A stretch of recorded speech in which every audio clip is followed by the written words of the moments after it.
من عمری شما نه شکار نه شکار شما بگی چیه؟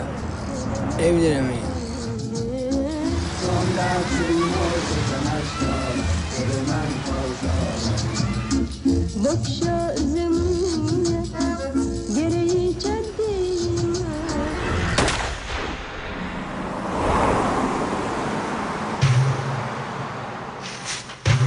سبا خبری نداری؟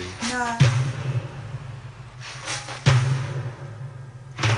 توی درگیری که بین سارقین مسلح و نیروی انتظامی پیش اومده بود متاسفانه همسر شما به ضرب گلوله کشته شدن. احتمالش میره این همون دختر بچه شما باشه. کی کشته اینو؟ کاربرچه کافی انجام بشه تا متوجه بشیم این گلوله اصلا از طرف کی بوده، از طرف پلیس بوده یا اشرار.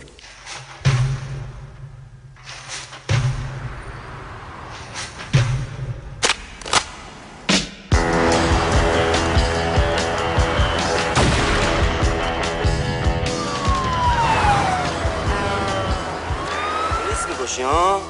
اگه مملکت صاحب نداره قانون نداره.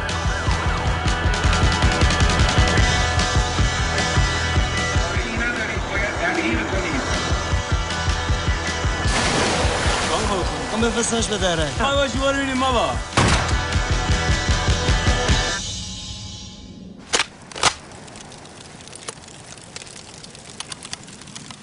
به این لباس من نگاه نکنم. منم مثل تو یه آدمم. اتفاقایی که برای تو افتاده شاید واسه منم میافتاد.